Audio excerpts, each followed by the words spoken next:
عقبہ بن عامر رضی اللہ عنہ بیان کرتے ہیں کہ اللہ کے نبی صلی اللہ علیہ وسلم نے فرمایا ألم تر آيات أنزلت الليلة لم ير مثلهن قط قل أعوذ برب الفلق وقل أعوذ برب الناس هاتين السورتين کہ کیا تم نے دو ایسی صورتیں دیکھی ہیں کہ ان کی مثل کبھی کوئی دیکھا ہی نہیں گیا، یعنی وہ استعاذہ کے باب میں بے مثل صورتیں ہیں، اللہ تعالیٰ سے پناہ طلب کرنے کے باب میں بے مثل صورتیں ہیں۔ فرمایا وہ قل اعوذ برب الفلق سورت اور قل اعوذ برب الناس، یہ دو صورتیں۔ لیکن ہمارے درمیان یہ بھی ایک سوچ بنی ہوئی ہے کہ بھائی میں اپنے آپ پر دم نہیں کرتا یا میں اپنی اولاد پر دم نہیں کرتا اس لیے کہ میں گناہ گار شخص ہوں، امام صاحب کے پاس یا دیندار شخص کے پاس اس لیے لے جاتا ہوں کیونکہ وہ اللہ رب العالمین سے جڑنے والا، نمازوں کا پابند اور دوسری خرافات سے بچنے والا ہے۔ اس کا ایک بہت ہی آسان سا جواب یہ ہے کہ کیا امت مسلمہ میں آپ شامل نہیں ہیں؟ کیا اللہ تعالیٰ نے صرف امام مسجد پر یہ لازم کرا دیا کہ وہ 5 وقت نماز کا پابند ہو، وہ گناہوں سے بچے؟ مجھ پر اور آپ پر لازم قرار نہیں دیا کہ ہم گناہوں سے بچیں اور اپنے آپ کو گناہوں سے پاک صاف رکھیں تاکہ ہماری دم میں بھی تاثیر ہو؟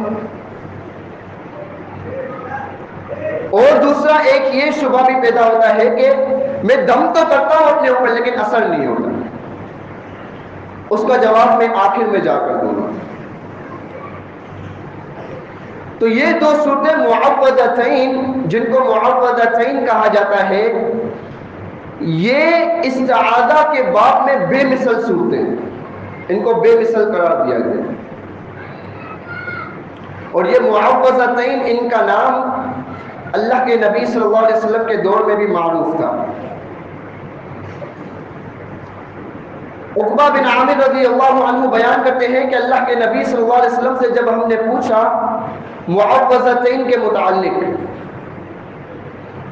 تو اللہ کے نبی صلی اللہ علیہ وسلم نے اسی رات پھر جب صبح کی نماز پڑھائی تو اس میں سورۃ الفلق اور سورۃ الناس کی تلاوت فرمائی۔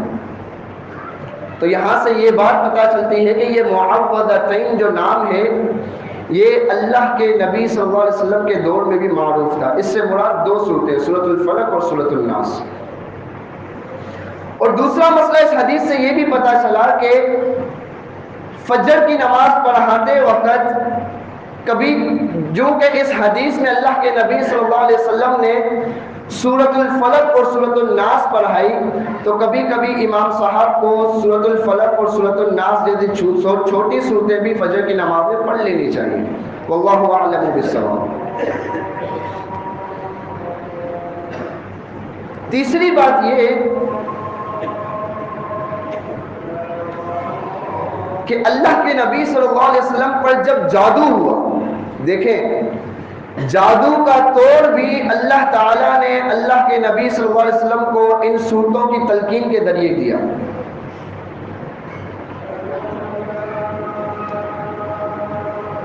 بنو زریق قبیلے کا ایک یہودی جس کا نام تھا لبید بن اعصم،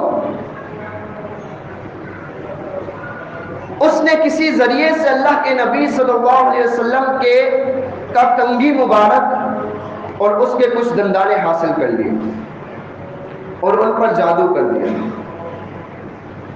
اور انہیں بنو زریق قبیلے کے ایک کنویں جس کا نام زروان تھا اس میں ایک پتھر کے نیچے رکھ دیا۔ اللہ کے نبی صلی اللہ علیہ وسلم پر اس جادو کا اتنا اثر ہوا کہ بسا اوقات اللہ کے نبی صلی اللہ علیہ وسلم یہ محسوس کرتے کہ میں نے فلاں کام کر لیا ہے، حالانکہ اللہ کے نبی صلی اللہ علیہ وسلم نے وہ کام نہ کیا ہوتا۔ اور یہ جادو کا اثر اللہ کے نبی صلی اللہ علیہ وسلم پر 6 ماہ تک رہا۔ پھر اللہ کے نبی صلی اللہ علیہ وسلم، عائشہ رضی اللہ عنہ فرماتی ہے کہ ایک مرتبہ اللہ کے نبی صلی اللہ علیہ وسلم سوئے ہوئے تھے پھر بیدار ہوئے، فرمایا اے عائشہ اللہ تعالیٰ نے آج میری بیماری کے متعلق مجھے بتا دیا۔ پھر اپنا خواب بیان کرتے، کہتے دو فرشتے میرے پاس آئے، ایک میرے سرہانے کی طرف تھا، دوسرا میرے پاؤں کی طرف بیٹھا ہوا تھا۔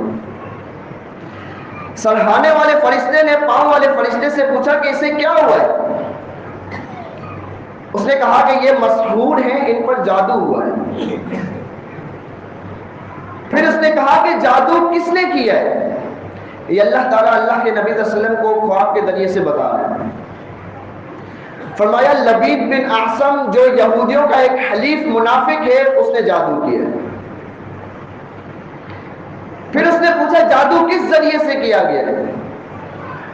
کہا کنگھی، اس کے کچھ دندانے جو ایک کھجور کے شگوفے میں بند تھے اور بنو زریق کے ایک قبیلے، بنو زریق کے ایک کنویں زروان میں پتھر کے نیچے مدفون ہے۔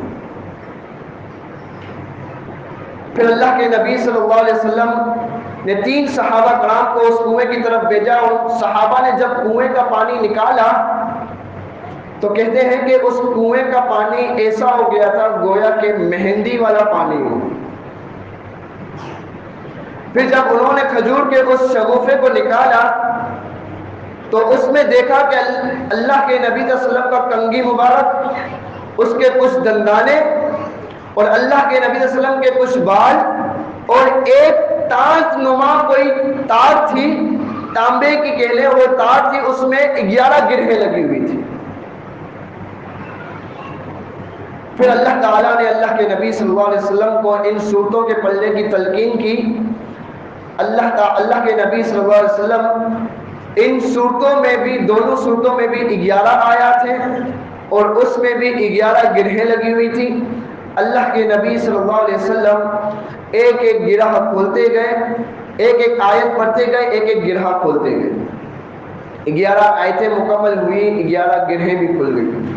اللہ کے نبی صلی اللہ علیہ وسلم فرماتے ہیں کہ مجھ پر گویا ایسا تھا کسی نے ایک بوجھ سا رکھا ہوا تھا۔ جب میں نے یہ 11 آیتیں پڑھ کے اور 11 گرہوں کو کھولا تو ایسا محسوس ہوا کسی نے مجھ پر سے بوجھ ہٹا دیا۔ یہ واقعہ صحیح بخاری اور صحیح مسلم میں موجود ہے۔